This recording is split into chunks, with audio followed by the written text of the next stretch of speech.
Mariing pinabulaan na naman ng Senate President Franklin Drilon na nakikipag-usap na sa kanyang PNP kaugnay ng posibleng pag-aresto sa 3 senador na nakatakdang kasuhan ng plunder sa Sandigan Bayan. Hindi anya maaaring isailalim sa kustudiya ng Senado ang 3 senador sakaling arestuhin sila ng mga otoridad.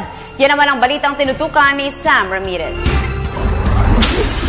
Itinanggi ni Senate President Franklin Drilon na nakikipag-ugnayan na ang Philippine National Police sa kanya para sa napipintong pag-aresto kina Senators Bong Revilla Jr., Jinggoy Estrada at Juan Ponce Enrile.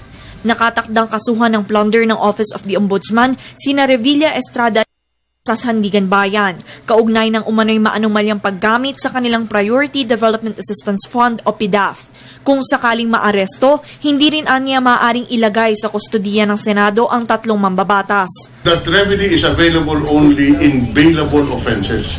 In the case if it is plunder, it is non-bailable and therefore placing that accused in the custody of, say, the Senate is not an available remedy.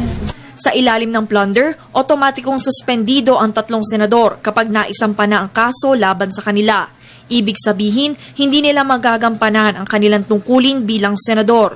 Paliwanag ni Drilon, hindi sila makakapagsumite ng panukalang batas, gayon din ang pag-attend sa mga committee hearings.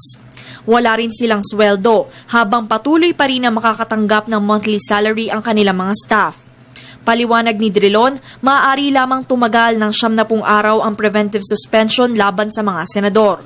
Now, let me however, state for the record that under the decisions of the Supreme Court, the preventive suspension is for 90 days. The Supreme Court said that it is not correct to have a perpetual preventive suspension because if you suspend him in effect perpetually, you are in fact dismissing the public official because the term will expire and he is under preventive suspension.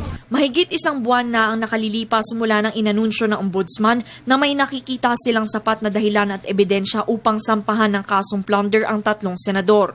Ilan pa sa mga kakasuhan ng Ombudsman ang mga dating Chief of Staff ng 3 senador. Ito'y sina Richard Cambe, Pauline Labayen at Attorney Gigi Reyes. Kasama rin sa planong sampahan ng kaso, sila Janet Lim Napoles at kanyang bodyguard na si John Raymond De Asis na siyang nakalista rin bilang presidente ng isang bogus na NGO. Para sa Telebisyon ng Bayan, Sam Ramirez.